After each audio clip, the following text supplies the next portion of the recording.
Laughter is good. It is. It really is. Yeah. Mm. So yeah, we just hit the live button, and Mm-hmm. it'll be a couple minutes before people start logging in. That's all good. So, All. oops, are you Mm? still there? Okay. Yep. Okay. All right. So we have people logging on. So this is Michael, aka Mac McCullough, from Willard Library, with Stories at Sundown, live from Burley Corners. Burley Corners is in North Penfield Township, Elizabeth. In case you didn't know, I wouldn't expect you to know. My next door neighbor probably doesn't know. My guest today is Elizabeth Garcia. And I think on my Facebook post, I said that you are an activist, a racial justice practitioner, an educator, a teacher, and all kinds of things that I didn't even mention. So, welcome to the show. How are you doing? I'm doing pretty good. Thank you so much for having me here. Yeah, it was really great. I got to know you really through the work when you worked at Voces, correct? I think, Yeah. and we worked together when planning for Hispanic Heritage Month, which we are doing Mhm. again, although Yay. you no longer work at Voces. And you live in Battle Creek, am I correct? Hmm. Yes, I do. And for how long? I moved here in October of 2016. Okay. So, So going on 4 years this October. okay. So a newbie, sort of. I mean, I'm 20 years, 22 years. I think people still think I'm a newbie. So, hey, that's what it's like in small towns sometimes, right? Small cities. But Yes. but you've been really entrenched in the community, very active in the community. I've seen you speak. You're a really powerful speaker, but you're an educator, and I think that might have been the first time I got to know you a little bit. Just talking, you were working with I think the kiddos at Voces, but Yeah. talk a little bit about what you're doing now. So I am an out of school time program development coach with Kid Network. Woo woo, gonna throw them out there. And what so is Kid we Network? Yeah, so we are an intermediary that supports out of school time programs. So, 21st Century, Boys and Girls Club, YMCA, Parks and Rec, and it can be big organizations to like small groups. And what we do is just support around building quality programs because we really truly believe that youth deserve to have quality programs wherever they are, and it should not make a difference on zip codes. Right. Yeah. And you've been there not that long. Um, It'll be a year in October. Yeah, yeah. And so talk about trial by fire. I mean, you start this work, which is challenging enough in any context, at any time, in any point in history. And now we're, well into a pandemic. It almost seems like we've always been in a pandemic now. But, talk. Right? I know. And maybe we were, we just didn't know. Now we're awakened. Hmm. So, Exactly. so what's that been like? How, how, Um, are, how are kids? How are the kids that uh, you work with? so I don't directly work with youth anymore. Okay. I work with the staff that does work on directly with youth. So part of my responsibility is to support that staff with professional development, with access to resources, with connecting to other organizations that might have the resources that they have. Okay. So that's actually something that we're currently doing. We are trying to map out everything in a community hub style in both Kalamazoo and in Battle Creek because I'm still here. I Yeah. still live. So I'm like, Battle Creek, got to bring some of these resources over here. Yeah. Um, and just making sure that people are aware of, okay, I can't do classes, but I do have this space that could be used on these days. Or we have access to a bus, we could lend the bus out to a different organization so that they are able to use it to be able to connect to those youth. And so that is really what we're trying to do. We're trying to be as holistic as possible and collect as much information so when parents other teachers, educators, school administration, your neighbor, your library, and you have someone that comes and asks, hey, I don't know where to look for this information.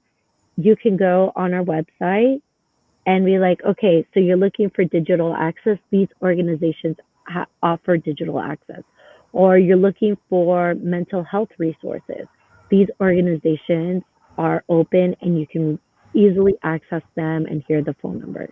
Wow. And so that is something that we're really trying to make sure that we are connecting with out of school time, the school districts, and community organizations, because we really want to be intentional of providing families holistic support. Right. And I hope I made my boss proud with that. I, I think your boss should be very proud. You did a good job, and I can't help but think that I mean, you and I both know, anybody in education knows how essential these kinds of services always are.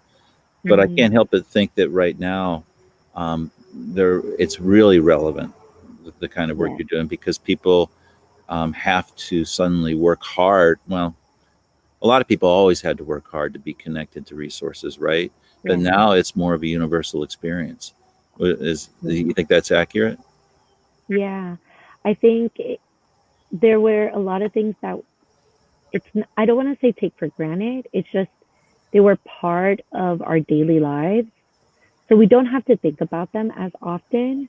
You know, where is breakfast? If we have youth in the K through 12 system, where is breakfast or lunch coming from? We know that it's being provided by the school system. Some youth, not all. We do. There is some shaming around families that don't pay, and that's a situation in itself.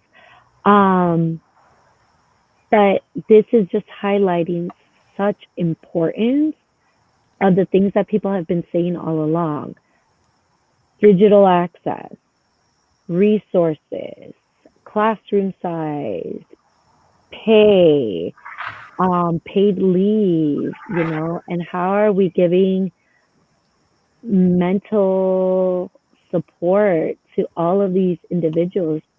As a Latina, I know that there's still a huge stigma around mental health. And it took me a very long time to come to understand that my depression and anxiety are chronic Yeah. and also byproducts of my ADHD. And so being able to say that out loud and not feel ashamed of it, and being okay with saying, I see a therapist, Yeah. that's okay. I need someone who's not going to judge me, to be able to bounce off ideas and give me strategies that I didn't have. And that's okay. Yeah. And so I I feel like all of this is just magnifying everything that people have been saying, hey, we need to fix this. Hey, we need to fix this. Yeah. And I was going to ask you what has working through this and the work you're doing now. What have you learned from it? And that sounds like one big takeaway, right? Yes. Yes. Well, earlier I was mentioning to you, so for those of you who don't know, I am a cancer survivor. That's my scar. Hmm. When I moved here in 2016, I've had biopsies done on my thyroid every year. It's been fun. Um, and so last year, around the same time that I started my job with the Kalamazoo Youth Development Network, I got the diagnosis that yes, it is cancer. And so I had surgery and I had to get my thyroid completely removed in Hmm. January. And I was in the process of recovery. Um, I tend to power through things. I took only 1 week off. I was like, it's okay, it's okay. And I had to, basically, this pandemic forced me to stop, Yeah. and made me sit there and look at myself and realize, hey, Elizabeth, are you taking care of yourself? You literally just had cancer removed from your body. Maybe it's a moment for you to do some self reflection on how you're taking care of yourself, how are you creating room for yourself and personal growth and healing. And I feel like there's a meme out there that says, you're going to come out of this pandemic in certain ways. And one of them was a monk. And I feel like that's a lot of what I've been doing.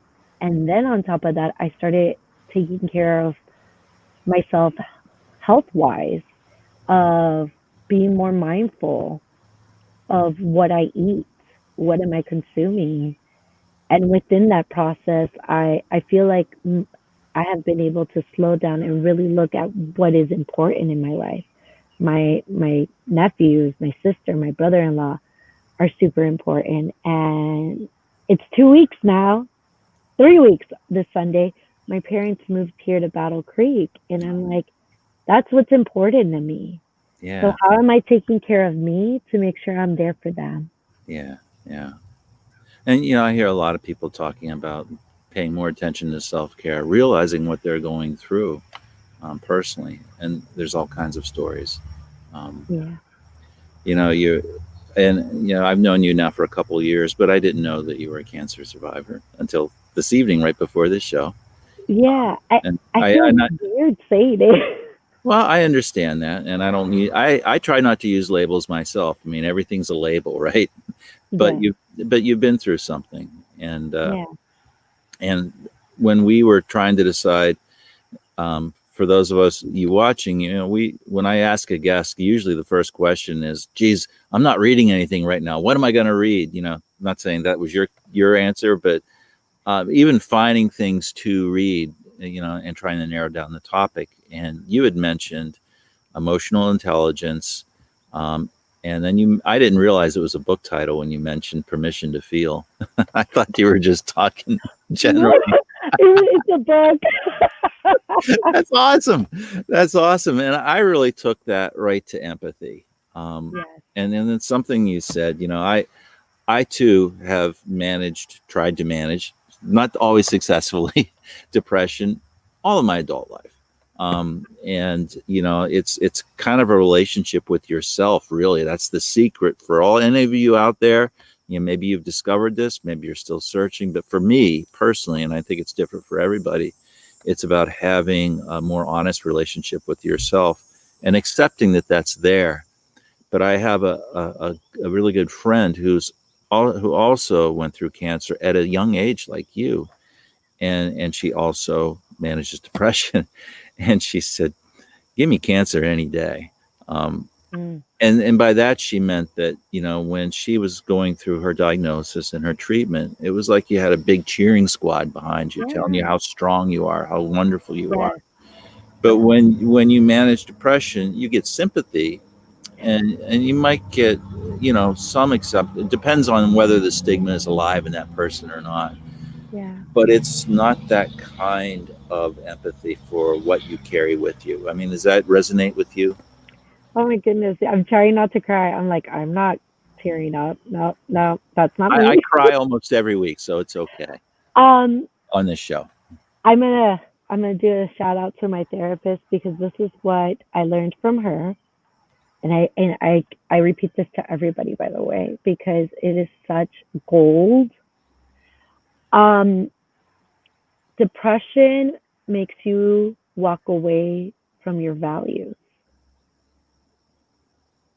And I had to sit there and do an activity of like really listing my values, and being honest about that. Which Yeah, I know that Brene Brown was one of the authors I brought up, and she's actually the reason I was able to narrow down my top two core values. And I realized that it is honesty and trust, then family and friends and curiosity. And for me, is because honesty and trust is how you have healthy relationships with your family and how you have friends that build into your family. And so when I was asked to reflect on how my depression has been has had me walking away from my values, I had to stop because I realized I'm not even being honest with myself. And I'm not trusting in my friendships and in my family to be there for me by telling them, I just can't. This is so heavy. Yeah. Yeah. Yeah. I don't even like the name depression because I think it connotates a sadness, which can be part of it, but Yeah. it's a brain function thing. Um, Hmm. and and I think one of the first casualties when you're in that spiral and it can sneak up on you is you Yeah. quit taking care of yourself. And so Yes. we're kind of back to that. This when any human being goes through a major upheaval in their routines and their relationships and their work, and how things are, their space, whether they're conscious of it or not, it takes a mental toll. And so Yeah. it's interesting that there has been, to me, gratifying, that there has been a greater emphasis on self care, because Yeah. it's not really a self indulgence thing. It's a practice thing. It's what you're supposed to do. You put oil in your car. You make sure the tires are inflated properly. You make sure that you're paying attention to yourself. Um, Yeah. yeah. And one thing that, so the book Permission to Feel, um, they have the mood meter in it. And so, have you ever seen Inside Out? No. What? Okay, we're gonna have to fix this, by the way, everybody. That's one of my favorite movies. And, you have joy, who's shades of yellow, you have disgust, shades of green, fear, shades of purple, sadness, shades of blue, and anger, shades of red. And so, aside from fear as the purple, Permission to Feel has a mood meter where it has those colors and it has word associations throughout them. And it really helps you see emotions through a spectrum. Mm-hmm. And it also, there's no negative connotation. And that has been something that in my work with with Network, it has just been so alleviating to know that I'm allowed to feel anger. I don't have to change that. Yeah. I just have to understand what is going on. I need to be self-aware and look at what is my body telling me. And I know that many situations, especially with youth, by the way, I don't refer to youth as children. That's something that's part of our organization's wording because adultism comes into play a lot. So Yeah. youth have a mind of their own, and something that tends to happen is if they're not happy, we're like, how can we change it so that you're happy? And you know that's not giving us permission to feel our emotions. Yeah. And that is something that took me so back, especially with my depression, especially with my anxiety, realizing I'm allowed to feel sadness and I'm allowed to work through this and have comfort from my friends and family. Yeah. And realizing that emotions aren't an either or thing, that they can be an and. We can have multiple realities existing all in once. And it's not a pie, it's not an either or. And this made, like, it kind of went existential thing of accepting that things really can be more than one. Yeah. Yeah. That's beautiful. Thank you. That's beautiful. And you mentioned kids, and I really like that discipline of not using children, because there is sort of a ism. There's lots of isms, um, and I think a lot about how in the education setting, often, and this isn't an indictment. This is just a kind of reflection of our broader humanity and the challenges that we have. And kids so often get the message that they can't be their full selves. They can't be who they are, in the classroom, and that creates and it happens in adulthood too. I mean, hey, it Hmm. happens all of our lives, right? Yeah. You don't go out, usually go out broadcasting, hey, I'm depressed and I'm taking Paxil and blah blah blah. You just don't do that, right? Um, and but when a child is developing and really discovering who he or she is, and I shouldn't say a child, I just Thank did it. you. You didn't call me out. Baby. Um, but those those really subliminal messages, not so subliminal, but they really teach people to not be fully present, to hold something back. And Yeah. I think that I want to share real quickly because everything you say kind of brings me back to empathy. I used to have Mhm. this saying. I still have the saying. I just don't have a bunch of reporters to say it to anymore. But I used to have this saying that empathy is our greatest triumph. Um, that when we're doing our work well, we inspire empathy in the reader for the people that we're writing about. Um, Yeah. and that goes across the board, no matter whether we think that person is good or bad, whether they're accused of something or whether they're going through something. Um, because it's so easy to objectify. Yeah. And I was really, when I was casting about for things to read, because I didn't think anything that I was working on really fit. Now I think about it, maybe it does. But this book, The Empathy Exams by Leslie Jameson, if you are a more casual reader and don't have time to sit down with a whole book, this is actually a collection of essays Mhm. that are absolutely brilliant, and in which the author Leslie Jameson, who was also a novelist, she really explores human pain and Mm. what it calls upon us, and what does empathy call upon us to do. And I think that Mm. this idea of developing empathy is a daily practice, and you're not always going to live up to that. Yeah. Um, and having, going back to honesty, being able to be honest with yourself, saying, I wasn't my best self today, because it's hard work. I thought this passage from the first episode, from the first essay in the book of this, and it's of the same name. Empathy isn't just something that happens to us, a meteor shower of synapses firing across the brain. It's also a choice we make to pay attention, to extend ourselves. It's made of exertion, that doubt of your cousin of impulse. Sometimes we care for another because we know we should, or because it's asked for. But this doesn't make our caring hollow. The act of choosing simply means we've committed ourselves to a set of behaviors greater than the sum of our individual inclinations. I will listen to his sadness, even when I'm deep in my own.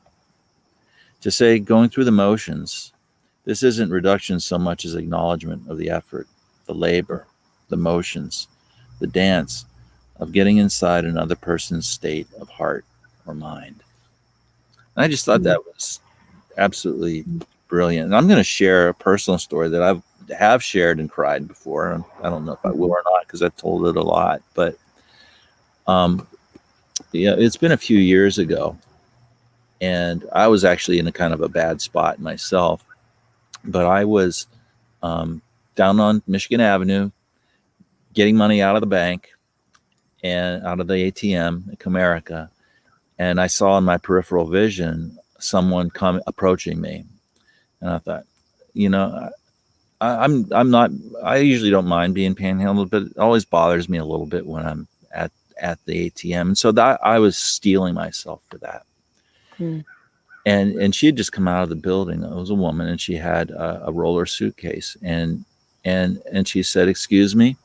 And I turned around kind of reluctantly, and she said, "Is there a charge when you use that ATM if you don't have a bank? If you don't have an account?" I said, "For a withdrawal, well, yeah."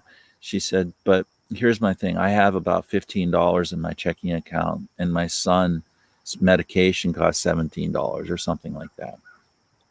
And I just automatically reached in my wallet and gave her a $20 bill. And there was somebody behind her who's who commented, and and uh, and she was speechless. I mean, it was like she staggered back a minute, and I just said, "Don't worry about it," and I walked away. And the reason it's an emotional story for me is that I realized in that moment I did the thing that was easy for me. Mm. It was I had a wallet full of 20s, and I gave her a 20, and but then I didn't ask her what her son's name was. Mm. I didn't allow her the opportunity to be grateful because I didn't want to Mm. be bothered with gratitude. I didn't allow her the opportunity to be equal with me. And that Mm. bothered me for a really long time. And it was one of those things like, again, end of my day, end of the day, I wasn't my best self. I knew pretty quickly that I wasn't my best self then, that I treated her as something less than.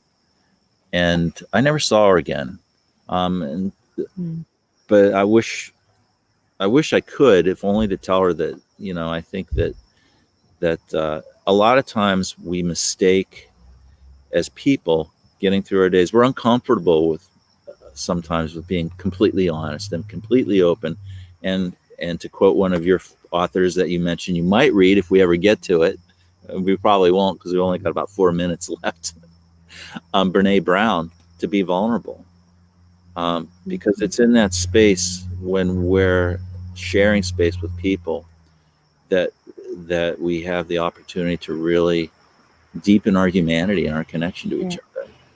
Um, and so, I think, it was a really important lesson to me. And I could Mm. probably bore you with, a dozen others for the nights because it happens all the time. I mean, we're not perfect. We Yeah. don't always live up to our best selves. Sometimes empathy takes bandwidth. And when we're all Yeah. moving 100 miles an hour, bandwidth kind of gets lost sometimes. Yeah. Yeah. Yeah. Mm. So we've talked a lot, and this was actually one of the weeks that I grazed a lot of different things. I have like 4 books here that I could read from. We're not going to get to all of them, but was there something in particular that you wanted to share and talk a little bit about why it moved you? So I know where does the 30 minutes go? I know. I told you it's fast. She It's was so nervous, folks. fast. She was nervous. I tell people all the time, you be nervous, but it goes quick. Well, when people tell me 30 minutes, it's because it's usually an hour. Yeah. Well, we could stay on an hour if we want. I think our viewership would go down pretty quickly. So Gotcha, and gotcha. I lose daylight. So Yes, that too. So at work, we have a theme song every year.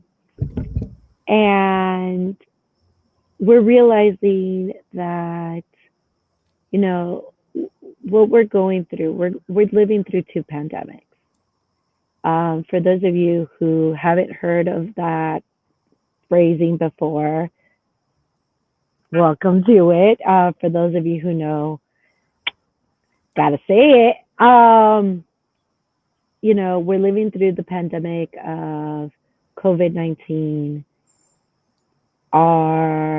This world is completely different now. yeah, And we're living through a racial pandemic that honestly has always been there. And we're trying to navigate all of this at the same time.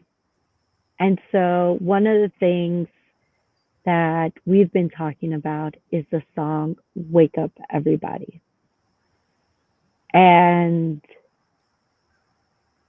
I'm just going to read some of the lyrics for you if you don't mind. Is that I okay? love that. I know we got 1 minute. It says, Oh, Wake up it's not every. like we're on a timer, so don't race. You're Oh, okay. Wake up everybody. No more sleeping in bed. No more backward thinking. Time for thinking ahead. The world has changed so very much. from what it used to be. There's so much hatred, war, and poverty.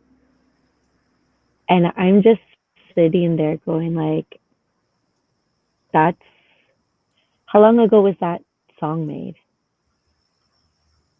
Yeah. And that it is still so relevant today. Yeah. And this is, we talked about, that this pandemic and everything that it is highlighting. I think this, by the way, y'all are missing part of the conversation. Mac and I started talking 30 minutes before we went live. But we, this pandemic is just exasperating and highlighting everything that people have said that needs to be fixed. Yeah. And if we don't wake up now, and if we don't try, not even try, I'm starting to feel like, like trying's not good enough. Sorry, nobody in my life ever said that to me. We need to do better. Yeah. We need to do better. And I think right now it is a time that we can do better. Yeah. It feels like that. I hope so. I I hope. can only hope. Well, and you're And doing all also, and you're go ahead. doing all the right things.